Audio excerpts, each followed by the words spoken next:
નમસ્કાર દર્શક મિત્ર, હું છું પૂજા ચતુર્વેદી અને તમે જોઈ રહ્યા છો જંબુસર ન્યૂઝ ચેનલ ના ડિજિટલ પ્લેટફોર્મમાં આપનું હાર્દિક સ્વાગત છે। આજના મુખ્ય સમાચાર। આમોદના નવીન નગરી વિસ્તારની દીકરી સાથે થયેલી અમાનવીય ઘટનાએ માનવતાને શરમજનક બનાવી દીધી છે।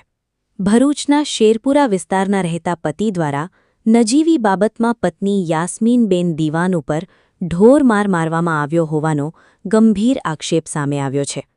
કમર તેમજ પગના ભાગે બેરહેમીપૂર્વક માર મારતા ઇજાગ્રસ્ત હાલતમાં મહિલાને સારવાર માટે આમોદ સામૂહિક આરોગ્ય કેન્દ્ર ખાતે ખસેડવામાં આવી હતી।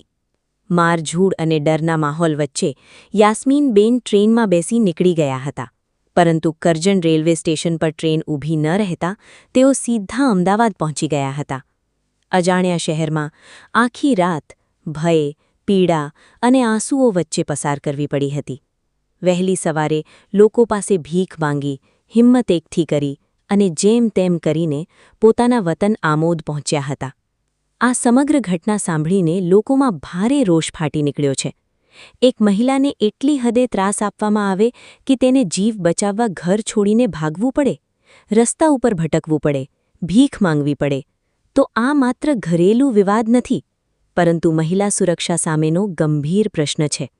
આ બાબતે આમોદ પોલીસ સ્ટેશનમાં જાણ કરવામાં આવતા ભરૂચ પોલીસ સ્ટેશનમાં નોંધાયેલી ફરિયાદના આધારે આગળની કાર્યવાહી માટે ત્યાં જવા જણાવાયું હતું।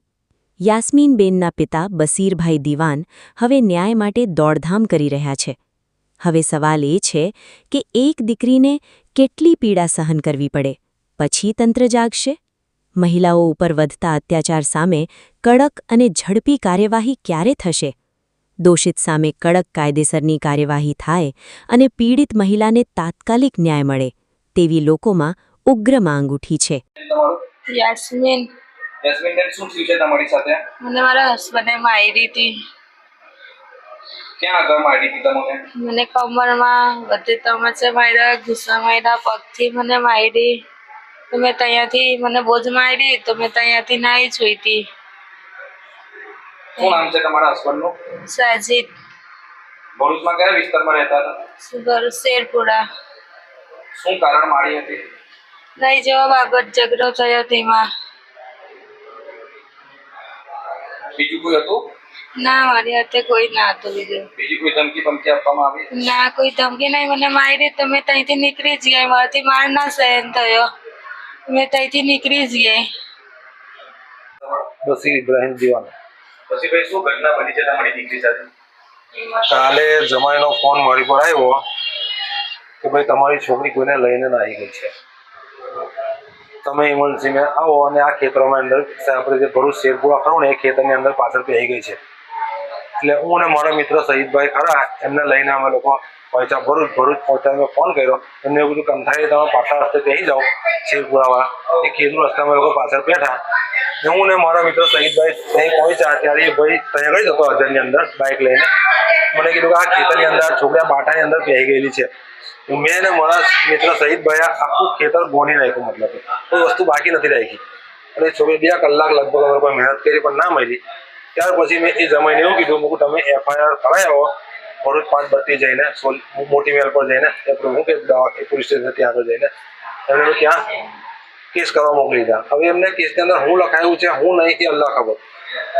ત્યાર પછી અમે લોકોએ એ ભાઈને જમાઈને મેં ત્યાં આગળ કેસ કરવા મોકલી દીધા, લખાવા મોકલી દીધા ને હું મારી છોકરીને હોડવા નીકળી પડ્યો। ભરૂચ આખી સિટીમાં હોય નહીં, મારા જે હગાવાળા છે ત્યાં જાય મને કોઈ લાગતું હતું, ત્યાંય મને તપાસ કરી તો મારી છોકરી મને કોઈ જગ્યાએ મળી ના। ત્યાર પછી મેં તપાસ કરતા મને સવાર રાતે જે ટ્રેનો જાય છે અજમેર ટ્રેનો જાય છે એ ટ્રેનની અંદર અજમેરવાળી ટ્રેનોમાં બધી જે મારા આગળના જે ભાઈબંધો છે બધા છે એમની જોડે કોન્ટેક્ટ કરી એ બધી ટ્રેનોમાં આપણે તપાસ કરાવી પણ મારી છોકરી મળી ના।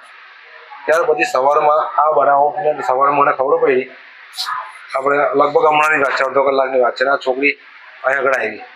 અહીંયા આગળ આવ્યા પછી આપણા છોકરીને પૂછ્યું કે બેટા તો કેવી રીતે આ બનાવ બન્યો? એવું કીધું કે મને આવી તો મારી છે, જો હું પકડી ગયો તો મને ખેતરમાં પટાઈ દે। એ તો છોકરીની જબાની જ છે, તમારે કે મારે કહેવાની જરૂર નથી એ વસ્તુ તો। ત્યાર પછી મતલબ કે આપણે એ છોકરીને મેં પૂછ્યું કે તું કેવી રીતે આવી? એ છોકરી મતલબ કે ત્યાંથી નઠીને તો એ સીધી રેલવે સ્ટેશન પર ગઈ। રેલવે સ્ટેશન પરથી એને કરજણ એની બેનના ત્યાં ઉતરવાનું હતું પણ કરજણ ટ્રેન ઊભી ના રહી। એટલે એ છોકરી પહોંચી ગઈ બરોડા એને પેલું મારે વધારમાં આવ્યો હતો એટલે એની આંખ મીચાઈ ગઈ એટલે ટ્રેન ત્યાંથી ઉપડી ગઈ બરોડાથી એ સીધી અમદાવાદ ઉતરી પડી. અમદાવાદ ટ્રેન ઉભી રહી અમદાવાદ ઉતરી પડી એ છોકરી. આખી રાત અમદાવાદ રેલવે સ્ટેશન પર ઊભી રહી. એની પાસે એક રૂપિયો બી ના હતો. અને મને મારા જમાએ એવું કીધું કે તમારી છોકરી 20,000 રૂપિયા લઈને નાઠેલી છે.